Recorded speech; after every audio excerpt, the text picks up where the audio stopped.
Are you a film fan who loves the ultimate home video experience? Look no further than The Disconnected. Your host, Ryan Verrill, is your go-to source for the latest and most accurate information on home video releases, exclusive interviews with industry insiders and filmmakers, and has established a thriving community where every film and physical media enthusiast feels welcome. From hidden gems to blockbuster hits, The Disconnected brings you insider knowledge and a welcoming space to share your love of cinema. Watch every Thursday night at 9:30 Eastern, 6:30 Pacific for the live announcements show and follow The Disconnected on social media to stay updated. Subscribe to The Disconnected on YouTube or on the podcast provider of your choice and dive into a world where every movie night is an adventure. If you're looking for more horror outside of the mainstream, look no further than Unsung Horrors, a podcast about underseen horror movies. I'm Lance. And I'm Erica. Every other week, we'll cover a horror movie with fewer than 1,000 views on Letterboxd. We'll even give you double feature recommendations to pair with the movies we discuss. From gothic to shot on video, from slashers to comedies, from giallo to J-horror. We'll cover all the subgenres. So join us as we unearth these hidden gems of horror. Follow us on Instagram, Twitter, and Facebook, all at Unsung Horrors, available wherever you listen to podcasts. And part of the Someone's Favorite Productions podcast network. The audio commentary. It's a dying art form, but here at One Track Mind, I, your wonky yet affable host Ryan Luis Rodriguez, analyze film through the prism of these embryonic forms of podcasting, one audio commentary at a time. Masterpieces, crapster pieces, live action, animation, cult classics, films literally no one has ever heard of. No track is too small and no track is too big. Join me and my guests from the entertainment world as we keep these features alive every other Tuesday. Hey, who else is going to discuss Bill and Ted's Bogus Journey one week and Citizen Kane the next? Us, that's who. Sure, you have to put up with my voice, but there's a certain give and take in this industry. That's One Track Mind, part of the Someone's Favorite Productions family, and available wherever you get your podcasts.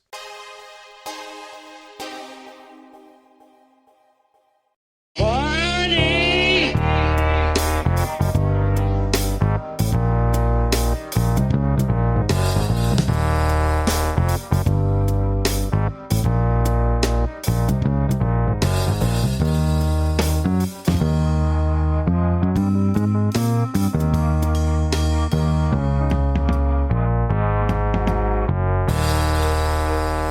Welcome to the Life and Times of Captain Barney Miller podcast. I'm your host, Mike White. Joining me is the rookie, Mr. Chris Dashew.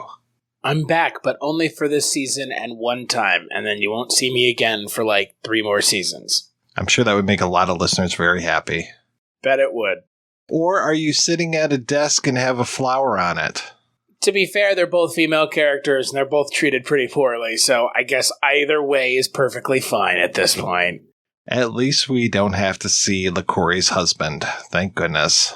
Seems like maybe we're past that. I guess so. Fingers crossed. I mean, I guess we could always look it up, but I'd rather be surprised. Kind of like how we were surprised by, after we talked so much about Barbara Barry and her missing in action, and she's back. She is back. Out of nowhere. Literally. Barney's having some marriage problems. Who would have known? Because we sure didn't. Literally, who would have known? Tell me who. I'm kind of at a loss this episode because it feels like it's from a different show. Like one where there has been some sort of constant interaction between Barney and his wife.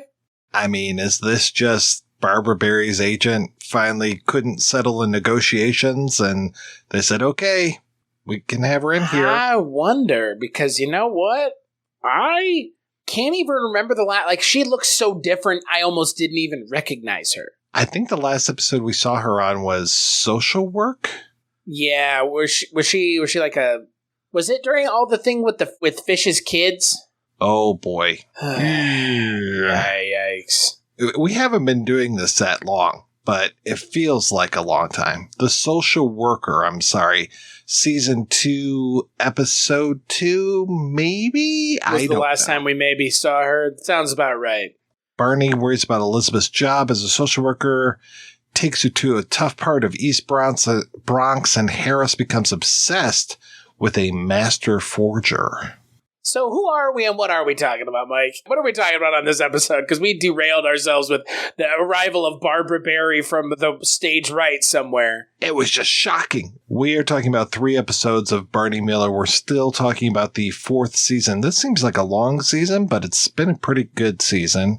We're talking about the episode Quo Vadis, which was directed by Alex March, came out March 2nd, 1978. See what I did there?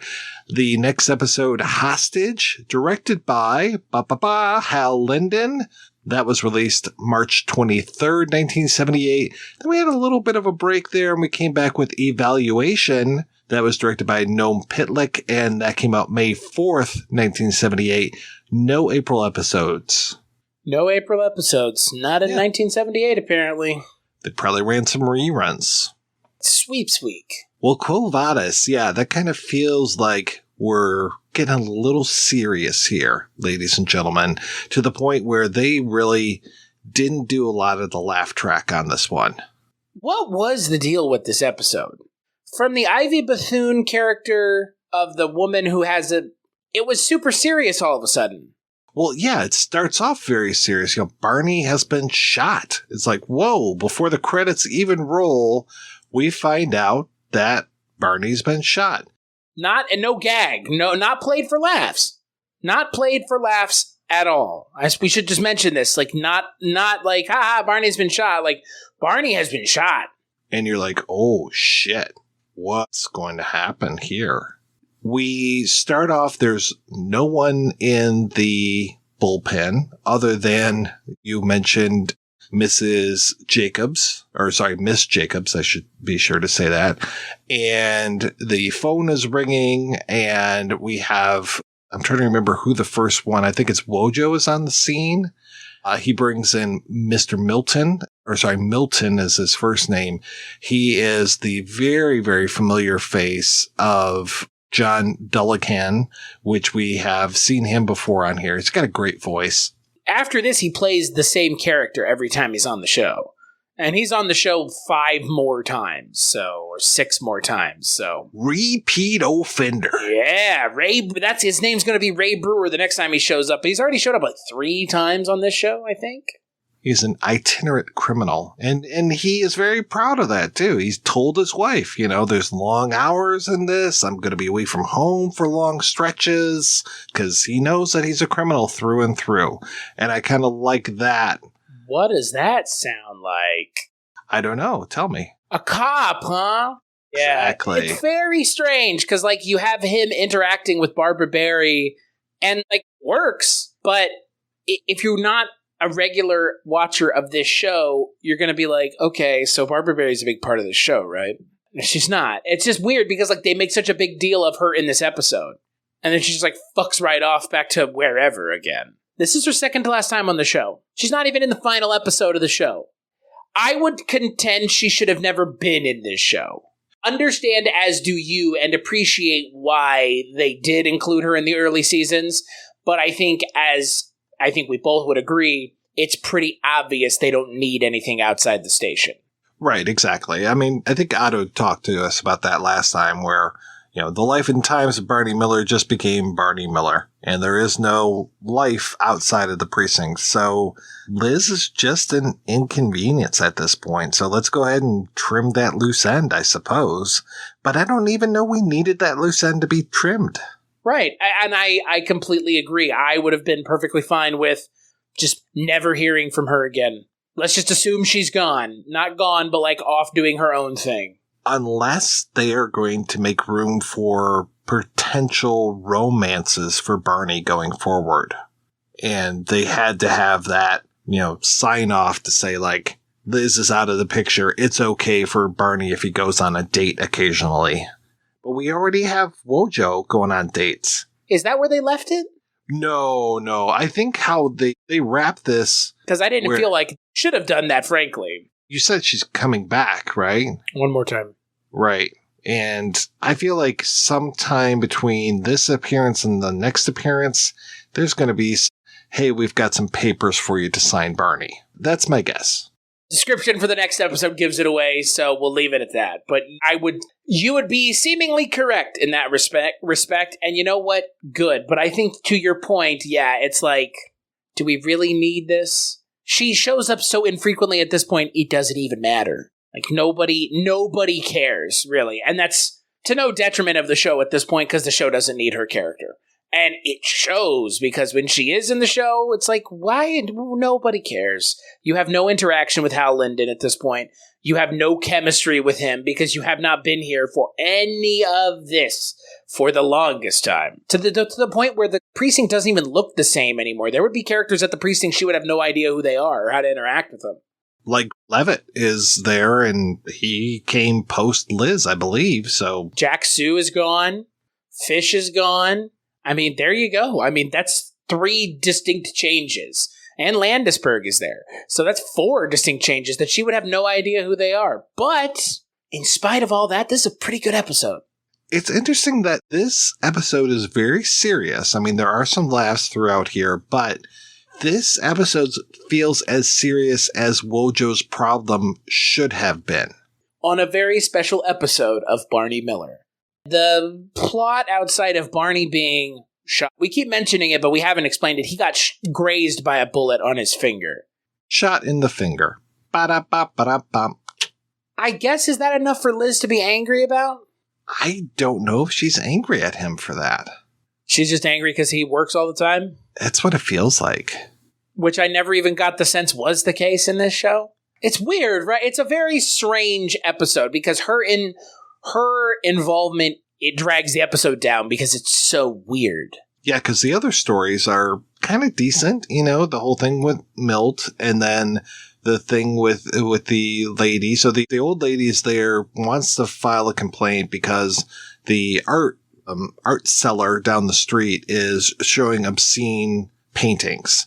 And then you find that it's not obscene pictures, you know, it's not like our typical, like we're going to go, you know, like 2 episodes from now where they're going to go bust a porn shop. It is... They're not smut peddlers. Right, yeah. These are like your Titians, you know, your regular degular classic art kind of thing. But, and it took me a long time to figure this out, the painting is actually of her when she was a much younger woman, and now she's offended seeing this painting. I guess it's kind of like this, what could have been in my life before, and now she sees this, and it's a symbol of, you know, what didn't happen with her life and everything that she's lost. And so she actually defaces the painting of her and causes this big, you know, row. And of course it's this, you know, the art gallery owner versus the old lady kind of thing. And which we've seen before. Right. And I think this is the one where Landisberg actually calls out Barney a little bit to be like, I see how you're doing that, you know, having these people solve the problems on their own rather than you stepping in. And I like your style. But that is kind of Barney's bread and butter with this show, is it not? The whole thing in this show is Barney is just the facilitator. He's always the straight man. Clearly to his character's detriment now. Now he's going to be a single guy. Because I guess he's just too good of a cop, Mike. He's just too good of a cop. You're making the rest of us look bad. I don't know why Levitt is in detective getup. Why is Levitt saying, "May the force be with you"? Oh my god, that was weird. May the force be with you. What? Is this a Marvel movie? And it's 10 months after Star Wars came out, so it feels like a weird, almost dated reference at this point. It feels dated in 2022. Oh, that's for sure. But I can only imagine how dated it felt then. I am your... I guess that wouldn't have been then. This was cultural phenomenon Star Wars, not Empire Strikes Back Star Wars. This is like where everybody and their mother saw Star Wars, and then some people were just like, it's just a funny little space movie. It's very weird. I guess it just goes to show what a cultural phenomenon Star Wars was. As if we didn't know that. Right. This episode feels off kilter insofar as the stuff with the old lady and the art seller. I mean, it's it's a B plot, and then the stuff with Milt is a C, and then the stuff with Liz is A, but it doesn't deserve to be A. It doesn't deserve to be A, and it doesn't feel like it has as much weight as an A plot should have. Well, it's left in a way that it doesn't even wrap up. Like, what the fuck even what happens? Oh, it'll get resolved next season at some point. The next time she shows up is so far from now. This appearance doesn't matter, and again, like you said, now they have essentially sacrificed 2 episodes to this, because there's another episode coming where, again, something else clearly is going to happen, and then we'll finally see what happens to Barney after the thing with Liz, but that's not until season 5, episode 12. Fucking another season from now, essentially. Oh my god. Nobody cares this much. Even I, the person who was crowing the much about Barbara Barry at this point, is just like, you waited too long. Who got a wild hair up their ass? Theodore Flicker was like, I just gotta bring her back. Like, I don't, like, who had a wild hair up their ass about this? That's what it feels like, right? Like, this one was written by Douglas Wyman and Tony Sheehan, and a teleplay by Tony Sheehan. So I guess Tony, maybe, or maybe it was Danny just saying. These are people that write on the show all the time, right? Exactly. Well, yeah, Sheehan and Ouija are like 2 of the main guys. So again, it's like, this is not just like somebody came to the show and was like, that one character that you had, I'd love to bring him back. It's like a person who worked on the show regularly. So very, very strange. It felt like this episode should have taken place in like season 3.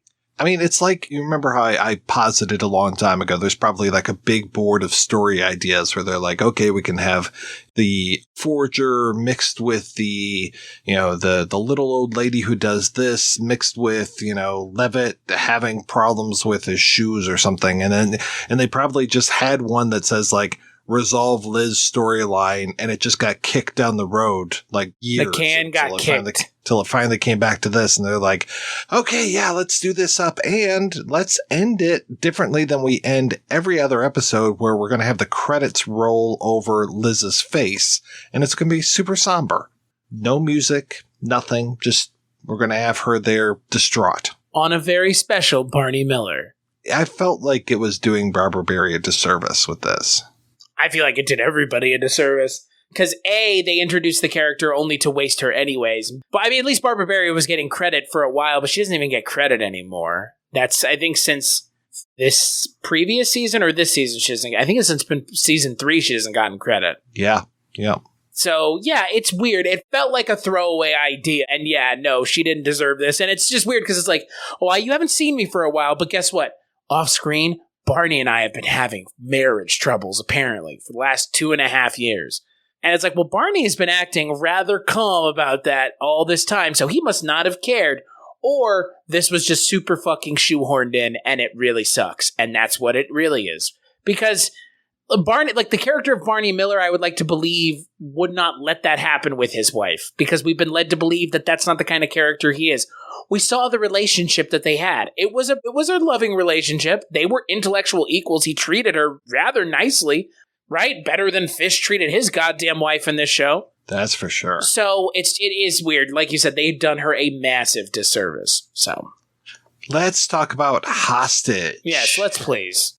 Hostage, another kind of an odd episode. This one feels like it was also trying to be a little bit of a very special episode, but they kind of didn't go through with that. So we've talked about Don Calfa on this program before, and Don Calfa, he is back, and he's playing Leon Biddle, again, habitual criminal. This is his thing, man. I mean, we have 2 episodes with these 2 habitual criminals, and his brother's not much better. We have seen also Oliver Clark, who plays Vern Biddle. He has shown up before. He was Fur Thief, Charlie Usick in the non-involvement episode. He's going to keep coming back. He's one of these great character actors where you just see them all the time. I remember him being in, Seen Elsewhere for a long time. He was called something like John Doe number 6 or something. He's a great actor. I really like him a lot. And them together, I think, really works out well. So yeah, Don Calfa, at one point, he gets his phone call and he calls his brother in order to have his brother show up and basically take the entire the entire bullpen hostage And rather than just escape, he decides he's demanding all this stuff. It's like you could have run out the building and had no problem because he locks them all in the one tiny little jail cell. But no, he has to be a hotshot or something. Characters acting strangely. Don Calfa was just like, give me all these things. It's like, you're just like a common thief, dude. Like, what? But man, Don Calfa with that hair. And I love Don Calfa a lot. I mean, he's in my favorite zombie movie, Return of the Living Dead. And he turns in a great performance there, but he's just, like you mentioned, he's a great character actor. And this is, I mean, this kind of role, you need kind of an actor who can look the part of someone who is not crazy, but looks it. Looks kind of deranged, and his eyes are great. He's got those great eyes. So yeah, no, he's fantastic. And the guy who plays his brother just plays like harried really well and just kind of like, what have you gotten me into this time? I'm trying to remember, was he a sex addict in a previous episode? I'm trying to remember, because like I said, he's been in here a couple, but when he was Charlie Usick in the non-involvement episode, I'm trying to remember what that character was. That was one that had a bunch of people on in it, because that one also had Alex Henteloff as Ripner. I feel like that had to have been it, because he looks like a character that I remember being a sex addict, right? Okay, yeah. And like he's got the guy who was a flasher, or somebody is like his sponsor in the sex addict group or something. Yeah, something like that. This is another weird, serious episode. Then you have, to offset all of that, you've got, what's his name, Earl Town as a ventriloquist, and it takes a dark turn. You've got Alex Elias. It takes a real dark turn. Yeah. Alex Elias in here, who we just talked about recently because she was in Citizens Band. She was the one who was negotiating between Charles Napier and the two wives that he had married. She was the prostitute in the RV. Right. Citizens Band has come up a lot this year. Like a lot of reach out. Candy. We just watched something just watched Amityville that had Candy Clark in it. Yeah. So she was being hit on, I guess, by this ventriloquist dummy. We don't really get the whole story with that. Thankfully, I might say. Yeah, because I'm not a big fan of ventriloquists. I mean, this shit goes particularly dark. In like a really weird way. Like, I was not expecting how dark. Because again, like, this is on a very special Barney Miller. But this is like on a very special. Because it's just. What? So Earl Town is like dissociated completely into the puppet. It's pretty dark shit, guys. And Dietrich is fascinated by the way that the id has moved into the puppet and basically tries to talk Earl Town into killing the puppet. And you're almost led to believe successfully at the end. For a few minutes, yeah. And then it gets even darker after that. Yeah, because then the puppet's like gurgling, drowning, calling for help. It's so strange. I know. But this is the introduction of Officer Rosalind, played by Mary Gorman, who is... Not the introduction. Remember, we saw her 2 episodes ago. Right. 3. Well, okay. But this is actually given stuff to do, finally. Yes, yeah. To your point, I honestly forgot she was introduced before. Because, she doesn't do anything. But she's great here. She's really good. Without that husband character weighing her down, she's given some stuff to do. That whole thing of her having a flower on Nick's desk. So by this point, we kind of danced around this. With the last episode, Levitt is sitting at Nick's desk. And in this one, LaCory is sitting at Nick's desk. So yeah, Jack Sue's not doing too well. Which we kind of mentioned on the last episode. Yeah, so I had lunch with Otto the other day just to wave that in your face, and he told and I got Otto's book finally, just to reconfirm to our audience that miracles do come true. Yay, that's great. As of today, I got it in the mail this afternoon. Perfect. Yeah, it was waiting for me when I came home. And it said on the inside cover, "Go fuck yourself, Chris," courtesy of Otto Bruno. Man, I didn't check for an inscription online. Oh, you're disappointed there wasn't one. Got it. Oh, all right. Not that he told me to go fuck myself, that you weren't told to go fuck yourself as well. I'm joking. So, yeah, he says that Nick will be back next season for a few episodes, but Jack Sue is not long for this world. I'm not even... looking forward to that. I recently watched Free From Hell, the Rob Zombie film, and it featured Sid Haig in his last screen role. And it is one scene at the beginning of the movie, and when we talked about that episode on the Culture Cast, we kind of posited that maybe it wouldn't have been in the best interest of the filmmaker to include something like that, because it might not be in the best taste of the craft to be doing that. Again, it's moral compassy shit. I mean, it's opinion. I'm worried that we might be treading into that water with Jack-Soo. He didn't look great before, unfortunately, because we touched on that last episode. Because now he's just gone. He's going to be gone for the rest of the season. It's going to get rough, especially the last episode of season 5. That's tearjerker, man. Is the last episode of season 5 the tribute to him? Yeah. Man, I'm looking forward to it, but I'm not. Because I'll tell you, man, we're coming up on the end of season 4 of this show. We're past the halfway point. Because to think about it, like, the show is so drastically different at this point. I think we're essentially Jack-Soo not being there. Like, we're what the show will be from here on out. Essentially. I wish Mary Gorman would have stuck around longer. I really like her in this show. She's great. There's that perfect note that she's playing as that police officer. And it's just like, she hits it perfectly. Where it's just like, she's trying to stay out of everybody's way, but also bring a little bit of herself to the precinct. It's like, good luck with these jokers in there. Especially, like, Woj Howitz, man. Like, what is going on with his character? He's like, he's regressing. And next episode, it's just, I can't. Like, next episode's just, the way it starts is just strange. There's weird, like, flirting that she's doing when she's talking about, call me Roz. And then she's like, you can depend on Roz for damn near anything. And I'm just like, was that like a sexual thing? And then later on, just a bizarre joke. I fucking love it, though. When Dietrich's like talking about her ring, her wedding ring. That's a nice ring. Get from your husband. Landisberg, man. He is always looking for ass, okay? Remember the woman with amnesia? The fucking nun? Yeah. Blood in the water, baby. Landisberg was ready. He was ready to just chomping at the bit. I like there's a quasi cameo from Kogan. He calls from downstairs. We don't see him, but Kogan's back in a sense. We haven't seen him since, first couple episodes of the first season, played by an actor whose last name was Kogan. And hey, James Gregory is in this episode. It's Luger. Luger is here. Because, of course, he had to be in the episode opposite the ventriloquist dummy.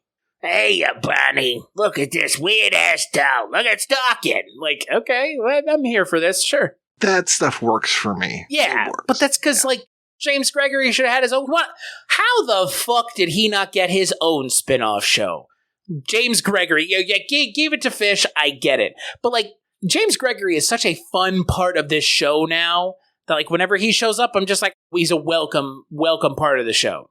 Which is so funny because we were just hating on him the first few times he showed up. And now it's like, no, give me a whole Luger show. Give me Frank Luger just wandering around the neighborhood, going out, seeing that cashier over in Queens, all of that kind of stuff. Yeah, why not, right? As much as I hate saying this, I've also somewhat turned a corner on Levitt. Oh my. I think maybe have you? I think I'm pretty close. Yeah. So let's talk a little bit about the next episode. The next episode is all about, the name of the episode is evaluation. So this whole thing of Barney giving people their evaluations is kind of a through line, but Levitt, older Levitt, the first few times we saw Levitt, he would have been insufferable in that position. Right. And just I'm doing a really good job, aren't I, Barney? And, or Captain Miller, just all this, he would have been all over it. But instead, it's a joke for each one of them to kind of confirm with Barney that they're doing an okay job. And so Levitt saying that in the episode, I'm like, oh, okay, well, it fits in with everybody else. He is now part of this group. He's not the outsider from downstairs who's a pain in everybody's ass. He's still a prick, but that's now a fun prick. But man, Mike, you haven't even mentioned yet, Robert Libertini. Come on, just keep showing up. Robert or Richard? Richard Libertini. Just keep showing up in stuff we've been watching. I love Richard Libertini. Look at that facial hair. He has no facial hair. Weird, right? I'm so used to seeing him with facial hair. As we're recording this, I'm about to drop our episode on Popeye, which he's in, and he was a comedy partner of one of the guys that I interviewed, McIntyre Dixon.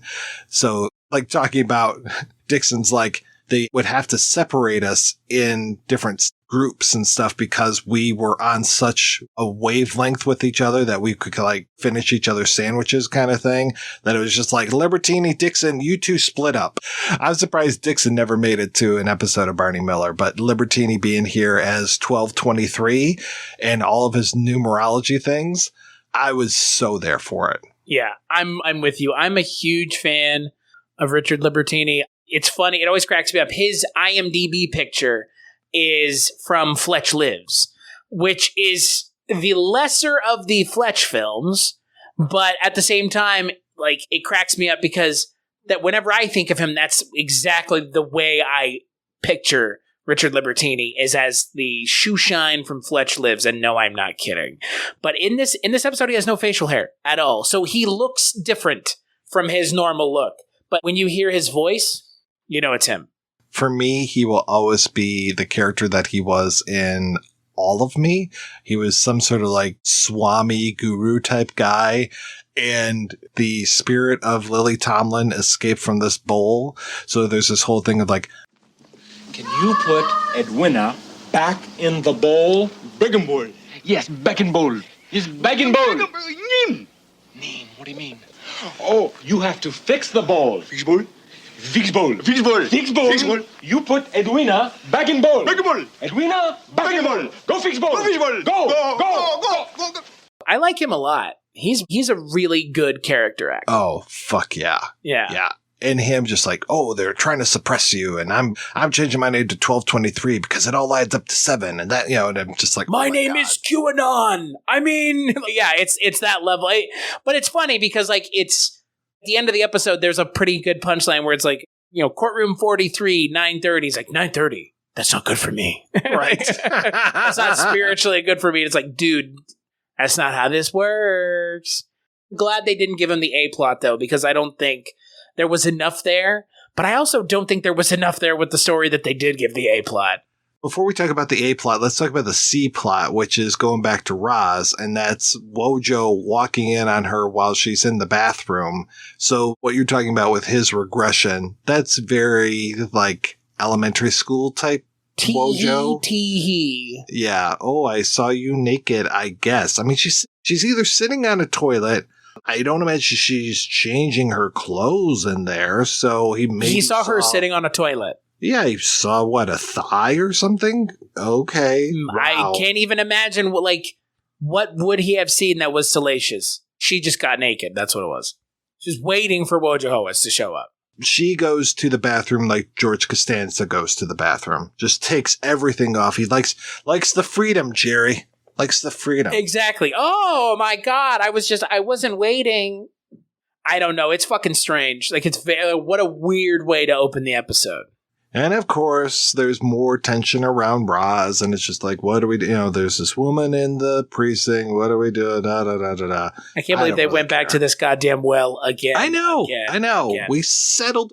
We don't need this anymore. It's like the show has regressed in these 3 episodes. For real. I mean, with the reintroduction of Barbara Barry to, like, Wojo Hoas being like, tee-hee, I might have seen Bush. Like, nobody cares. Oh, we forgot something very important with the last episode, which is that Harris found an apartment. Right. He doesn't live with Landisberg anymore. What floor is in a balcony? And he manages his big thing about being caught in that jail cell is that he needs to get out in order to call back like the real estate agent or whatever, the landlord, in order to secure that. And in this episode, he's meeting with a literary agent, which we haven't heard about his writing in a little while. So since like season 2, maybe 3. So I was glad for that he's back there. Yeah, I think last time we heard he had sold that short story to a magazine and was pissed off about that. Because they changed it, right? Ramona Clef, is that what they call it in the X-Files? Yeah, the whole thing with the cigarette smoking man, it's like that exact same storyline. I don't know. I mean, they've kind of mentioned it a couple times now, but it's odd. Like some things that kind of are deeper cuts from the show are representing themselves in these last couple episodes, and I kind of don't understand why, because they don't necessarily go anywhere. Because the A-plot, so that is Wojo and Dietrich going to the Garden of Earthly Delights, which I'm glad that Dietrich points out that that's a Bosch painting. And it is a porn shop. Oh my gosh, pornography, run by a little old lady and a little old man. And it's so funny because I just watched a documentary just a few months ago about some porn shop. I think it was over on the West Coast, run by a family, and just that's the family business, is this adult bookshop. And so this story again, I was just like, okay, yeah, this is a real thing, guys. People need to make a living. And so then the kids are all offended that their parents are working at the shop. And it's just like, who gives a shit? Come on, guys. Just, figure it out. They would rather than be a gun store. That's how they react. It's like, you would rather it be, like, selling pornography at this point in time is tantamount to being a heroin peddler. Like, that is the way these people react. I feel like the kids just aren't characters. No, they're clucking their tongue. Like, don't you dare own a porno shop. Like, fuck you, you morally righteous turd. Like, are you going to pay my bills? Then shut the fuck up. Like, it doesn't land. And it's too bad because Kay Medford and Eugene Ellman and everyone involved is like wasted, criminally wasted, because they're given nothing to do. Again, resolves itself by Barney just like leaning on them and being like, hey, you're going to have to do all this stuff now. Got to do all this paperwork. So if you don't want to do the paperwork, don't prosecute your kids. It's like, I mean, it's an interesting bookstore in that they have a lot of whips there. I mean, they have a whole box of whips. I was kind of hoping that they would have a big old box of dildos and pull out the dildo and be like, oh, this is the Wilt Chamberlain and this over here is the Larry Bird. Or it just like, I think, of course, that's way too risque for 1978 television, but that would have been way funnier had they done that and like really talked about the ins and outs of running a porn shop and the difficulties of it. But it's an honest living. We're doing a service for the people of New York. Give us a break here, kids. Some people got to sell, oranges and apples on the street corner. Some people sell porno. God bless the porn industry. Really? There was that whole war on porn in the 70s in New York, though. So this is kind of right in the wheelhouse of all that kind of morally righteous bullshit that everybody had to put up with. Yeah, was that documentary, Killing Us Softly, I think? No, that was about advertising. There was another one where it was like Andrea Dworkin and the whole, the war on porn. This is obviously 20 years before Giuliani does his whole cleanup of Times Square. But yeah, there's already that negative, obviously it's been negative for a lot of decades about pornography. But yeah, it's already like, oh my gosh, New York is a hotbed of, filth and depravity. It's a hive of scum and villainy. And, they've kind of touched on that in this show a couple times. I'm glad that they didn't go like full on that version of New York. But again, we don't really see outside of the precinct anyways. So it's kind of, again, this show doesn't really exist in New York anymore. It kind of feels like it exists outside of reality in its own kind of, because again, we never see what's on the other side of that door. We don't even see what's on the other side of the bathroom door. We can't even see the wall that they see, that they're looking at, that we are. Like, you know what I mean? Like, this show exists kind of outside of reality at this point, but it's interesting when the show tackles some kind of real world things. But I feel like the show has felt rather disconnected from what I would consider New York of the time. It's felt rather disconnected from that for a while now. Again, like the way the show is shot and everything else, it's to be expected. But yeah, the whole porno thing, it's like this self-righteous shit has no place I don't think it has any place in society, at least a society where people have to make a living. So yeah, they're not breaking the law. They're actually not. It's just you don't like it. Like, now, if they got into the whole thing of like, oh, and we have to give so much money to the mob every month, or we are a front for the mob and we are laundering money through here, or, you buy pornography in the front and you can buy some heroin in the back. But that's not the case. If it is, they don't talk about it. And so Kay Medford says as much. Yeah, but let's just assume these are real, honest, hardworking Americans that are running a pornography shop. Kay Medford says, like, we used to sell oranges and apples, now we sell porn books. You know, we're peddlers, we're merchants, what do you want from us? It's like, I get it. Kay Medford, yeah, she's an amazing actress, and yeah, she and the man that play her husband, you're right, they are wasted in this. I think anybody in the A-plot is wasted because, again, they just don't do anything. Yeah, and it's a weird turn because the kids are brought in and it's like, well, we think that these people are stealing from you. It turns out it's the kids, I guess, stealing from them? I guess? Like, they never really address that. It's like, what were they doing? They never really address what they were doing. They just say, like, you're in trouble for looking like you're stealing. What were the kids going to do? What were they going to do? Like, what were the kids going to do? Take the stuff and dump it in the garbage? Like, I don't even get what their plan was. When this episode was over, I was just like, what was the resolution here? It didn't feel like this one was wrapped up very nicely at all. They go, well, don't do that again. Okay. Even the stuff with Wojo and Ross, it's like, okay, they just kind of come to an understanding. It's like, all right. I won't look at you, you won't look at me. Like, that's kind of, okay. Don't check out this ginormous bulge in my pants, Roz. We Polish policemen are known for our massive organs. We're known for our Polish sausages. What a weird opening to this episode. The Libertini thing is the only thing that actually gets wrapped up in a satisfying way. It's the only thing that really lands in this episode. And it's the B plot. Yeah, it's weird because, you know, we mentioned earlier, this has been a pretty strong season. Yeah, the last 3 episodes before this one were pretty good. I mean, obviously the rape episode was a little questionable, but... Is it weird with that episode in this season that they treated it so strangely and then they treat these so seriously? It's like, you guys know that the one of these things is not like the other. Like, so much not like the other that I don't even understand how you could perceive it that way. The importance that's put on certain things at the time are just kind of shocking to me as a 21st century adult. So next time we talk, we're actually going to cover 4 episodes. 2 of those 4 episodes is a 2-parter. We are going to kick off the 5th season with a 2-parter called Kidnapping. We're going to wrap up the 4th season with The Sighting and Inauguration. So we're going to get into a little bit of Ed Koch coming in. How am I doing? And we're going to get into Wojo. I bet it won't go anywhere. Is Kenneth Teagar in that episode? They trot his ass out for all the weird metaphysical stuff. Here he is again. Oh, you've seen one too? Werewolf? I'm becoming a werewolf. Like, all right, Kenneth Teagar, whatever. And then with the kidnapping episode, it is all the kids that live at Fish's house. They've all been kidnapped. No, I'm just kidding. I wish that was the fucking plot. I wish that, like, that found episode dead in a dumpster. Yeah, exactly. Just like that show apparently is, because when will we cover Fish? Should we? I mean, if we're going to do it, we need to do it soon. We need to have Otto back on the show so we can talk about his book. You're right. We do need to talk about Fish, but like, it almost feels like, yeah, we're not going to cover the entire. No, we'll do like one episode of our show's worth, like the first 3 episodes, if we could find them. Just something to like acquaint ourselves with it. Cause like, I want to know what it was. I have a vision in my head of how bad it is, but I don't think it's nearly that bad, but there isn't enough for us to know. And honestly, I don't really care enough to find out. I would like to know some, but don't need to have myself inundated with Fish all 2 seasons of it.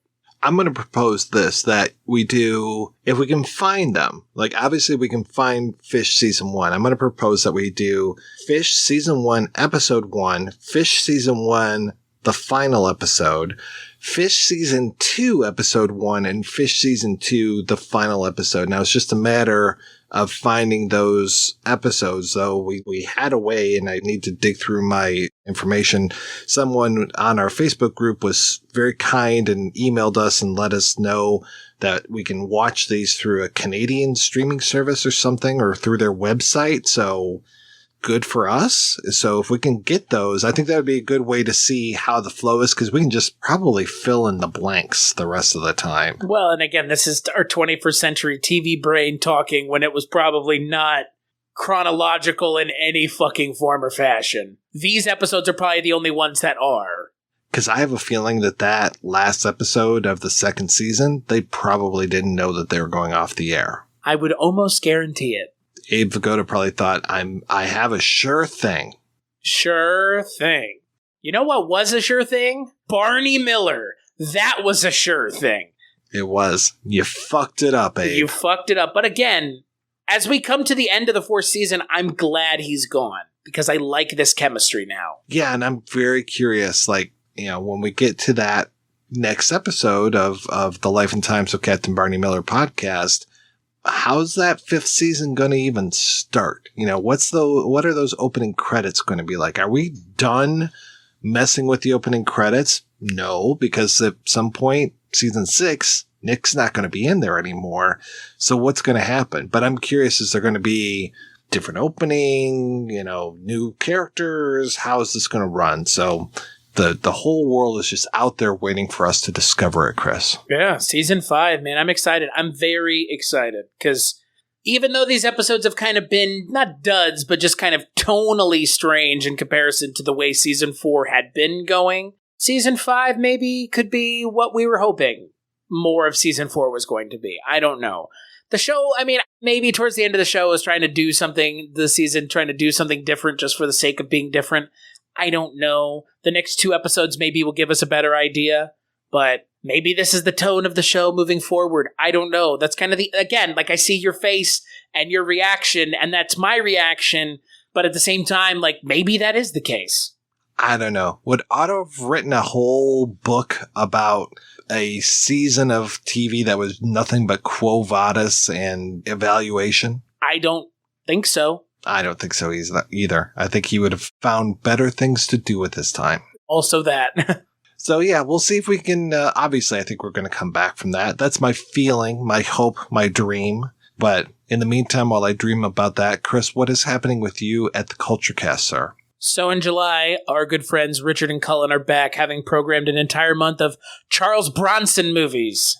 Yeah, so Death Wish, I think, is the last movie that we're watching, but everything else is things that I've never seen any of them, which is, at this point, like, that's kind of the fun thing about my show is I have not seen any of these things at this point. Like, I like picking stuff, but most of the time, even when I pick stuff, it's like, it's not things that I've seen before. Charles Bronson movies, all in July. Are you covering Telephone? No, but Cullen mentioned it. It's my favorite Bronson. Well, maybe we'll do a Patreon, just me and you, because is it like a espionage movie or something? Okay, that's what I thought.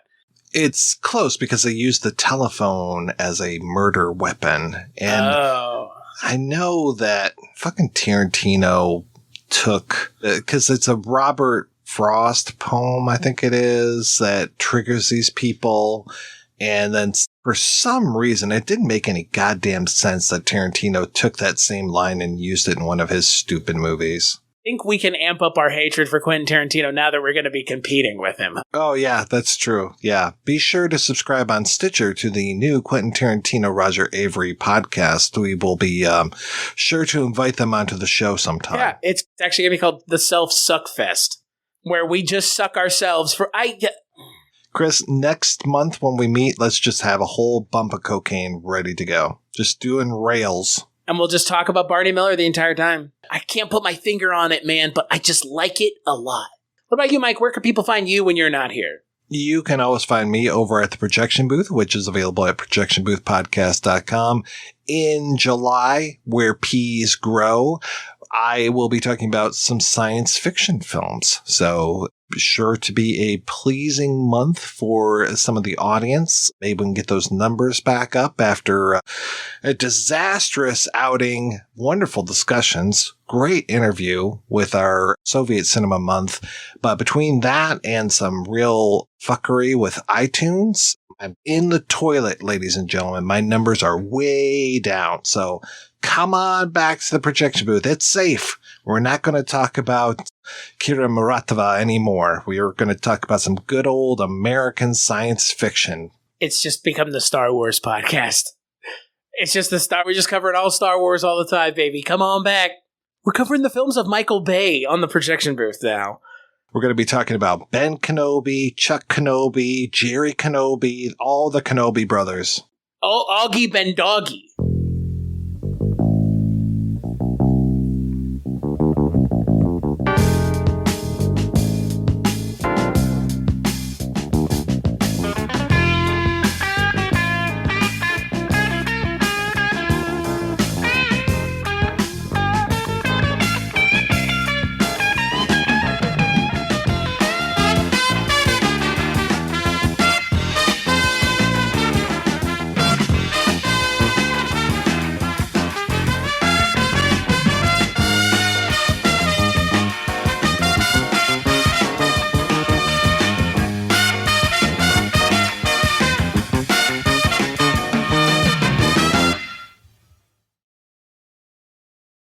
Hello and welcome to Tumbleweeds and TV Cowboys. My name is Hunter.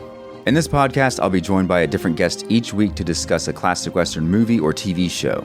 I've been a fan of classic Westerns for as long as I can remember, and in recent years, they've become very nostalgic for me.